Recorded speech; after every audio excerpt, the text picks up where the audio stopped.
Olá, meus amigos. Muito bom dia. Deus abençoe vocês. Deus abençoe você que crê. Deus abençoe você que tem fome e sede de justiça.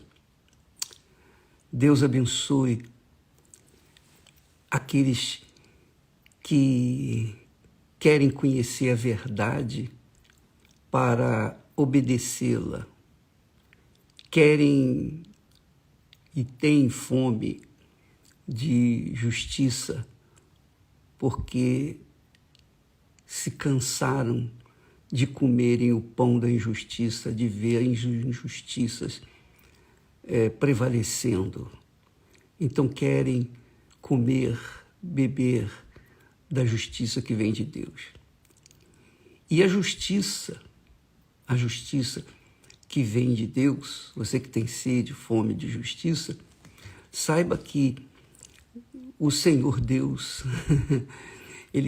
porque Ele é a própria justiça, Ele nos alimenta com a justiça através da fé. É pela fé que nós alcançamos a justiça de Deus.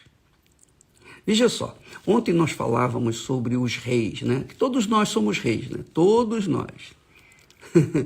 Ainda que venhamos reinar somente sobre a nossa própria vida, já é uma grande coisa.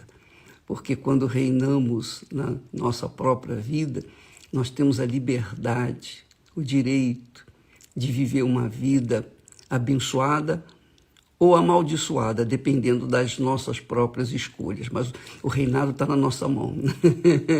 Não é legal isso? Você, por exemplo, você é uma rainha. Você é uma rainha. E o seu reinado está em suas mãos, que é o reinado da sua vida, a sua vontade. Você que tem que reinar, a sua cabeça é que tem que reinar sobre o seu coração, sobre os seus sentimentos. É a sua cabeça. Se você inverter as coisas, deixar-se levar pelos sentimentos, os sentimentos do coração, deixá-los reinar sobre a sua cabeça, então você vai virar de ponta cabeça, a sua vida vai ser uma desgraça. Porque o coração é enganador. O coração é desesperadamente corrupto. Então, o próprio Deus diz, quem o conhecerá? Só Ele mesmo para conhecer os corações. Então, cada um de nós, quando nascemos, tornamos-nos príncipes e princesas, ou princesas e príncipes. E quando crescemos, chegamos à idade madura, tornamos-nos reis. Quer o mundo queira nos aceitar ou não, quer o diabo goste ou não, não importa se você crê ou se você não crê, não importa se você é fiel ou infiel, você será rainha ou rei da sua própria vida enquanto você viver.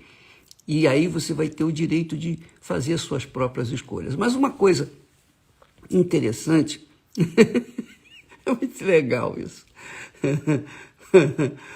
Veja só, os reis desse mundo, as pessoas que, digamos assim, que tomam posse, que têm súditos, têm países ou país em que mandam e desmandam, né, o presidente, o governador, o prefeito, o chefe, o dono do seu negócio, que é rei nos seus negócios.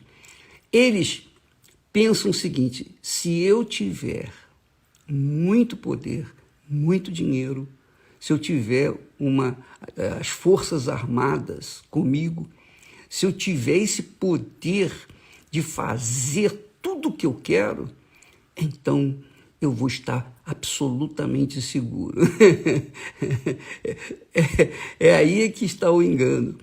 Porque quanto mais poder, quanto mais empoderada você for, minha amiga e meu amigo, mais responsabilidades você vai ter, mais escolhas você vai ter que fazer E com certeza você vai errar e errar muito, porque todas as vezes que a gente tem muitas escolhas para fazer, a gente acaba errando.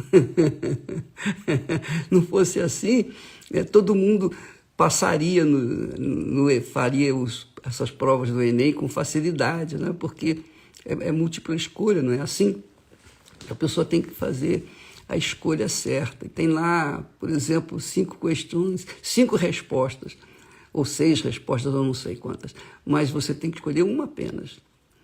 Então, quanto maior o número de opções para escolher, maior fica a dificuldade para você escolher a opção certa. Por exemplo, você vai no seu guarda-roupa, tem lá um monte de vestidos. Aí você fica pensando, você olha aqueles vestidos todos, vermelho, azul, amarelo, isso e aquilo outro, e você fica ali. Quanto tempo você perde pensando na roupa que você vai vestir? Os homens também é a mesma coisa. Qual é a gravata que eu vou colocar? Quanto mais gravatas a gente tem, mais difícil fica para a escolha. Por isso que eu doei todas as minhas gravatas e fiquei apenas com umas pouquinhas, para não ter que ficar cansando a minha mente para escolher. Eu pego esse, acabou, pronto, acabou, e PT saudações. Bem, a verdade é, minha amiga, meu amigo, quanto mais a pessoa tem, quanto mais ela é empoderada, maior o risco dela se perder. Veja só, o caso do próprio Davi. Davi foi um rei excelente, até o dia em que os seus soldados disseram para ele: Davi, não é bom que o rei vá com a gente para a guerra, porque pode o rei se ferir e a gente perde o rei. Fique em casa, o rei Davi, por favor, fica no palácio, poxa, pensa nas estratégias e tal, do país, etc. Mas ele ficou em casa, ele atendeu aquele pedido e ficou em casa. E foi numa daquelas belas tardes, noites, que ele, passeando pelos jardins ou do palácio, ele viu aquela mulher que veio desgraçar a sua vida. É isso mesmo, desgraçar o seu trabalho, desgraçar o seu reinado. Seu reinado estava indo de vento em polpa, mas por causa daquela mulher, Betsabá, ele se perdeu. Ele fez, você não tem ideia, ele chegou ao ponto de mandar matar o seu maior amigo, que era o seu soldado fiel, leal, Urias, para ficar com a mulher dele, para esconder o seu pecado. Só que a pessoa pode esconder por um tempo, 2 tempos, 3 tempos, mas não vai esconder por todo o tempo, porque não há nada em oculto que não venha a ser revelado. E um dia veio ser revelado e ele caiu em desgraça, mas ele se arrependeu, ele tinha um coração segundo o coração de Deus. Ele era um homem assim. Ele errou muito e feio, mas o coração dele era bom. Agora, não pense você que porque o coração dele era segundo o coração de Deus, que Deus passou a mão por cima dele, não. Ele colheu os frutos daquela rebelião, ou melhor, daquele pecado. Ele colheu os frutos. Os seus filhos colheram os frutos.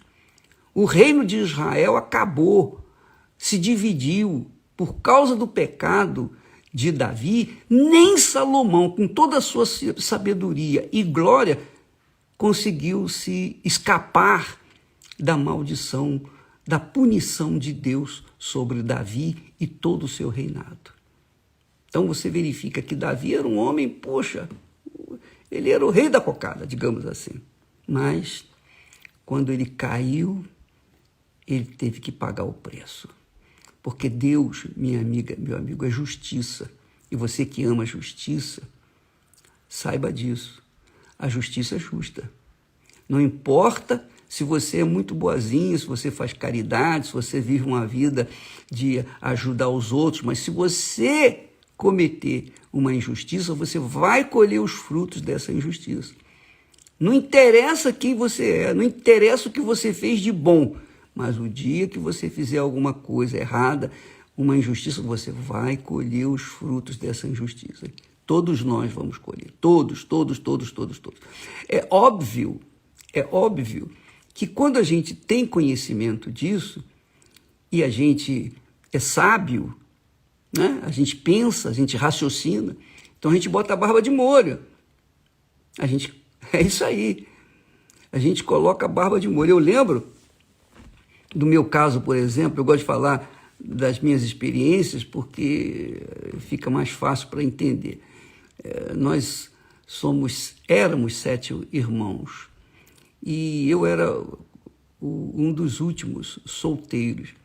E eu via os problemas que os meus irmãos estavam sofrendo no casamento deles, porque, enfim, não, era um problema grave. Não interessa aqui o que falar o quê. Eles viviam um problema. Panela para um lado, correndo, enfim, você sabe como é que é.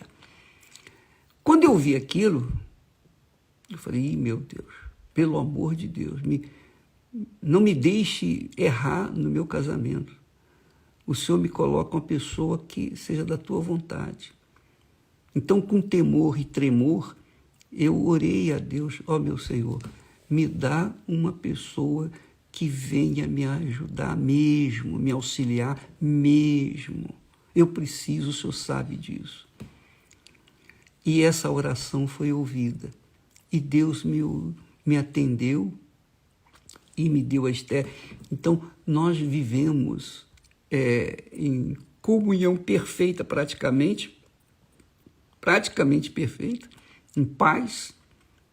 Por quê? Porque não há apenas amor entre nós, mas há o temor a Deus. Há o temor a Deus, que o Espírito Santo nos tem dado. Então, ela é temente a Deus, eu sou temente a Deus. Então, por conta desse temor que o Espírito Santo nos dá, nós respeitamos um ao outro. Nós sabemos conviver, abrir mão da nossa vontade para fazer a vontade do outro. Nós fazemos sacrifícios constantes um pelo outro. E assim nós vamos vivendo, vamos construindo a nossa vida, vamos, digamos, envelhecendo juntos e vivendo em paz. Nós somos absolutamente felizes, graças a Deus, graças ao meu bom Pai, aleluia. E nós podemos passar isso para as pessoas. As nossas, digamos assim, tristezas são os problemas dos outros, não são os nossos problemas. Nós não temos problema. O nosso problema é justamente os outros, que a gente se vê, digamos assim, desafortunado quando a gente vê uma pessoa que estava na fé, caindo na fé, se prostituindo, se rebelando, enfim, coisa dessa natureza. Mas a nossa vida, a nossa casa, o nosso lar, o nosso leito é imaculado, porque há temor para com Deus. Então nós aprendemos a reinar em nossas próprias vidas, com o temor do Senhor. E isso fez com que, quando nós casamos, então nós mantivemos essa administração do nosso próprio reinado, que é a nossa própria vida. Ela, a Esther, reina na vida dela, eu reino na minha vida, e nós reinamos juntos, em perfeita comunhão com o Espírito Santo. E é isso que a gente quer, e é isso que nós temos passado para os nossos filhos. Então, Cristiane, Renato, maravilhosamente bem, tiveram suas experiências, graças a Deus estão bem. A Viviane e o Júlio também a mesma coisa, são acho que 30 anos de casado, não sei quantos anos tem de casado eles. Eu sei que a gente vai construindo vidas, passando para os que vêm atrás de nós aquilo que Deus nos tem dado. Mas tudo depende do nosso reinado, o reinado da nossa própria vida. Logo jovem, eu tinha as minhas aspirações, meus projetos pessoais, mas quando eu conheci Jesus, quando eu ouvi falar de Jesus, eu abri mão dos meus projetos para me encaixar, me enquadrar dentro dos projetos do Senhor Jesus. Isso que significa ser servo, servir a Deus, obedecer a sua voz, obedecer a sua palavra, que é o mais difícil. É o mais difícil. E Deus nos dá o poder dele para ultrapassar as coisas mais difíceis que existem no mundo. Porque o dinheiro não compra paz. O dinheiro não compra saúde. Pode ajudar na saúde, pode ajudar em algumas coisas. Mas quando uma pessoa pega, por exemplo, uma coronavírus e tem dinheiro, pode ter o dinheiro que tiver, mas se não tiver o tratamento adequado para aquele vírus, então o dinheiro não vai resolver o problema, não vai lhe dar o oxigênio necessário. Então, há muitas pessoas que não se conscientizaram disso, que elas são rainhas ou reis de si próprios, e elas têm que reinar, elas têm que determinar, elas têm que decidir a vida delas. E quanto maior o número de opções que ela tem para escolher, mais difícil vai ficando para ela escolher, fazer a escolha certa. Você pode verificar, eu tinha duas irmãs, várias irmãs, mas eu tinha duas irmãs. A minha irmã mais velha era linda, linda, linda, linda, era uma boneca, de tão bela que era. A minha irmã mais nova do que ela não era tão bonita quanto a mais velha. Você sabia? A minha irmã mais velha sofreu no amor, mas sofreu horrores no amor. E era bonita, era bela, etc. A minha irmã menos bonita, ela não sofreu tanto, porque ela achou o seu cobertor de orelha e foi feliz por toda a sua vida. Quer dizer, as pessoas mais bonitas, mais lindas, que têm mais atrações, são mais atraentes, são mais sofredoras do que aquelas pessoas que não são tão atraentes assim. Por quê? Repara isso, dá uma olhada. As pessoas mais bonitas são as mais sofredoras. Não é? Você já reparou isso? Pode ver. Então, quanto maior o número de opções que a gente tem para escolher, mais difícil fica para escolher. Está aí o jogo da loteria, né? Quanto maior o número de opções, mais difícil. Bem, minha amiga, meu amigo, você é rainha da sua vida. Você é rei na sua vida. Você pode ser um catador de lixo, mas você é rei da sua vida. A sua vida vai depender da sua cabeça, das suas escolhas. Não do seu coração, mas da sua cabeça. E se você tem na sua cabeça o Espírito Santo, se você tem a mente do Senhor Jesus Cristo, se você tem a mente de Deus em você, você só vai escolher o que é certo e não vai sofrer tanto. Vai ter as suas lutas, seus aprendizados, suas tribulações, mas você vai aprender. Tudo isso é para a gente aprender. E no final, a gente sair vitorioso. Deus nos deu a fé para isso, minha amiga, meu amigo. A fé é a arma mais poderosa que existe na face da terra.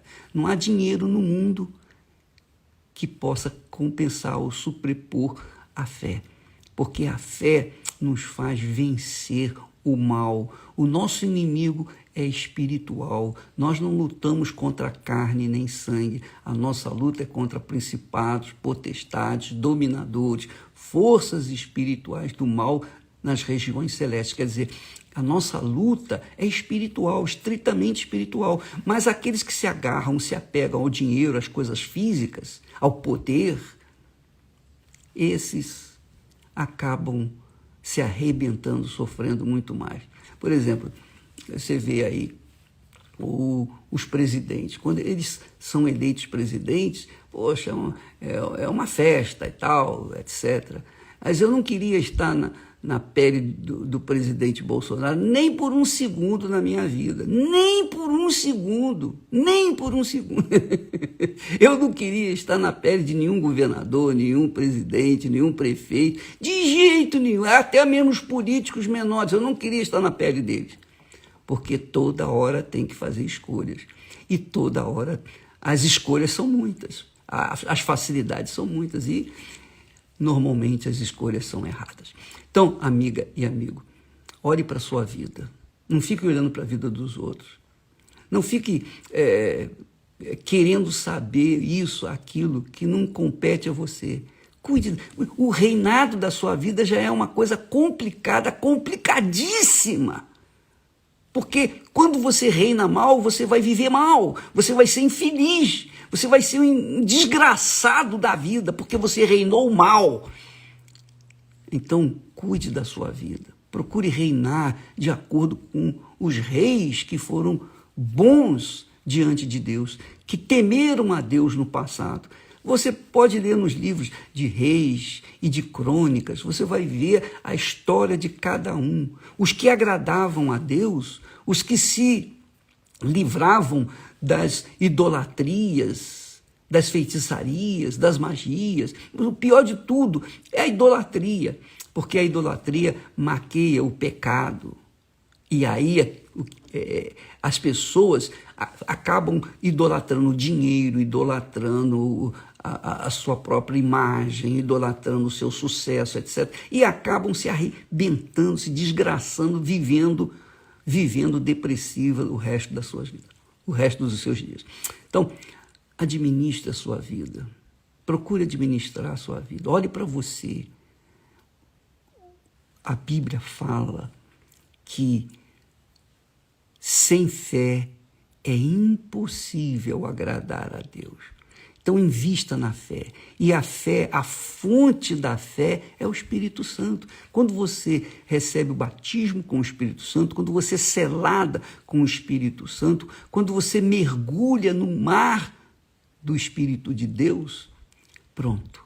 Você passa a viver na fé, pela fé, de fé em fé, e começa a fazer as escolhas certas e vai colhendo na frente aquilo que você plantou, que é a obediência à palavra de Deus. Porque a fé não é para você conquistar isso, aquilo e aquilo outro. Você pode conquistar o que você quiser com a fé, mas a maior conquista que você pode obter com a fé é a sua eterna salvação, a sua vida eterna, vida eterna. Isso é só pela fé. E Deus nos deu o poder dele, que é a fé, para que nós pudéssemos obedecer a sua palavra. Quando obedecemos a palavra de Deus, nós estamos exercitando a fé. Quando nós desobedecemos a palavra de Deus, nós estamos desprezando a fé. E a vida é assim, a vida é feita de escolhas, como você já sabe muito bem. Então você procure priorizar a fé, instruir-se na fé, apalpar-se na fé, sustentar-se na fé, fundamentar-se na fé, que é a obediência à palavra de Deus. Isso é que é fé. Talvez você não tenha fé para levantar o paralítico. Talvez você não tenha fé para curar uma pessoa com coronavírus. Mas se você tiver fé para manter a sua fé, a sua obediência à palavra de Deus, você já é uma vencedora, um vencedor. Deus abençoe em nome do Senhor Jesus e até amanhã. Graças a Deus.